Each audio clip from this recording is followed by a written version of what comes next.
En el libro de Gálatas capítulo 2, verso 20 dice el apóstol Pablo: «Y ya no vivo yo, mas vive Cristo en mí. Y lo que ahora vivo en la carne, lo vivo en la fe del Hijo de Dios». Quiero saludar con un caluroso abrazo a todos los amigos de Jesús que se conectan a través de las redes sociales. Y en esta ocasión, en este día domingo 23 de mayo, qué lindo privilegio es poder acercarnos juntos a la presencia de nuestro Dios y compartir este espacio, este momento de reflexión donde analizamos un poquito las experiencias de los personajes bíblicos y a través de esas experiencias y de estos personajes, nuestro Dios nos trae enseñanzas para nosotros, para este tiempo, para que podamos conocerlo a Él, pero para que también podamos conocernos nosotros, para identificar cómo es el ser humano, que en ocasiones creemos que nosotros podemos por nosotros mismos y que inclusive aún como hijos de Dios nos puede estar pasando de pretender hacer las cosas por nosotros mismos, de creer que nuestros criterios son los mejores cuando en realidad en ocasiones se confrontan o no son consecuentes con los propósitos de Dios. Y a tal punto que podemos llegar a formularnos y tener conceptos acerca de Dios tan contrarios y tan distintos al verdadero Dios de las Escrituras. Y según el concepto que tengamos de Dios, de esa manera vamos a proceder en nuestra vida, en nuestras acciones, en nuestras decisiones, las cuales serán muy distintas a lo que Dios pretende de nosotros. Es por ello que el apóstol Pablo dijo: «Ya no vivo yo, vive Cristo en mí. Y lo que ahora vivo en la carne, lo que ahora vivo como un hombre, lo vivo en la fe del Hijo de Dios». Lo que el apóstol está diciendo es, al decir «ya no vivo yo», es darle lugar a Jesús en su vida. Es permitirle que Jesús sea el que obre en sus pensamientos, en sus decisiones y en sus acciones. Al decir «lo que ahora vivo en la carne, lo vivo en la fe del Hijo de Dios», es someter todo a los planes del Maestro. Y justamente hoy nuestro personaje bíblico es Pablo, pero en su condición anterior, llamado en las Escrituras Saulo de Tarso. Ayer hablamos de Esteban, un hombre de Dios que aprendió a perdonar, un hombre de Dios que por predicar a Jesús, por dar a conocer a Jesús con su voz y con sus acciones, fue llevado a juicio y fue apedreado. Y claramente en Esteban podía verse que Cristo vivía en él, de tal manera que Esteban pudo pedir perdón por aquellos que lo ejecutaban, del mismo modo que Jesús, su Salvador, lo había hecho en la cruz. Ahora, cuando nosotros vamos hasta el libro de Hechos, capítulo 8, Hechos de los Apóstoles, capítulo 8, verso 1, dice que Saulo consentía en su muerte. En aquel día hubo una gran persecución contra la iglesia que estaba en Jerusalén, y todos fueron esparcidos por la tierra de Judea y de Samaria, salvo los apóstoles. Saulo estaba allí cuando Esteban estaba siendo apedreado. Saulo consentía con la muerte de Esteban.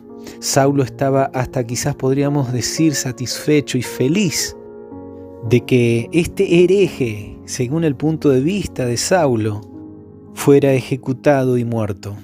Y juntamente con la muerte de Esteban se produjo una persecución contra los cristianos. Ahora en el mismo libro de Hechos, capítulo 9, verso 1, dice: Saulo, respirando aún amenazas y muerte contra los discípulos del Señor, vino al sumo sacerdote y dice que pidió cartas, permisos para ir a las sinagogas de Damasco, porque el propósito de Saulo era perseguir a los cristianos. Si encontraba cristianos en esos lugares, los traería presos a Jerusalén. Saulo estaba determinado a perseguir a los cristianos, porque según él creía, era su creencia, que él sentía que estaba sirviendo a Dios, a quitar a los cristianos de la faz de la tierra. No es que Saulo no era un creyente, Saulo era un hijo de Dios, pero con un concepto de Dios equivocado. Saulo tenía un concepto de un Dios vengativo, de un Dios que si las personas no creen como Él o no piensan según sus parámetros, entonces tienen que ser quitadas, tienen que ser desechadas. Y eso está demostrado a través de las acciones de Saulo, quien, vuelvo a insistir, pretendía servir a Dios. Es por eso que él va al sumo sacerdote, un representante de Dios, para que le autorice ir a las sinagogas. No sea cosa que allí los cristianos estén diseminando una doctrina equivocada a la cual él creía que era la correcta. Cualquier parecido con la realidad no es mera coincidencia, sino que es la naturaleza humana que perdura a través de los tiempos, de los siglos. La naturaleza de Saulo es la naturaleza nuestra, es la naturaleza de quizás aquellos conceptos equivocados que tenemos de Dios, que aún pretendiendo ser hijos de Dios, aún pretendiendo y manifestando que somos cristianos, podemos estar persiguiendo o rechazando a otros cristianos también hijos de Dios, por el solo hecho de que piensen diferente que nosotros. Y tristemente, generalmente se da por defender una postura denominacional, una creencia, de la cual quizás no nos damos la posibilidad de evaluar y confirmar a través de las Escrituras si realmente es así.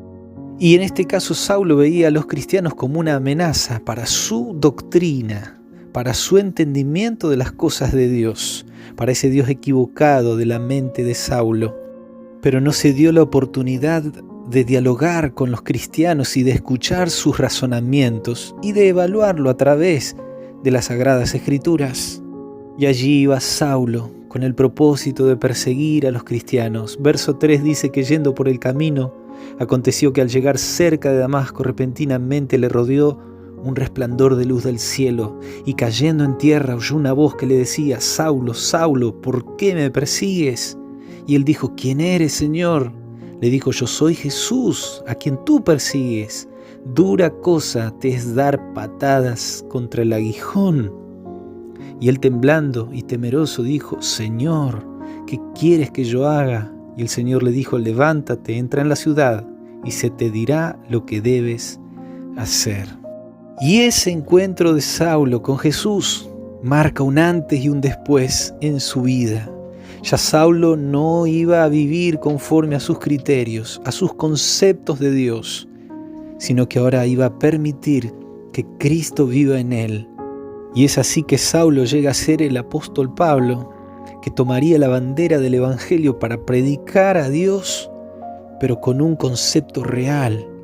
Demostraría a través de su vida las virtudes, el carácter de su amado Jesús.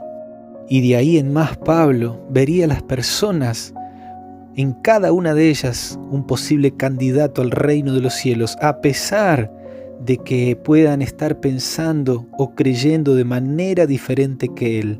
Ya Pablo no perseguía para destruir, sino que Pablo se acercaba a las personas para salvar y para demostrar a través de su vida que él realmente era un hijo de Dios.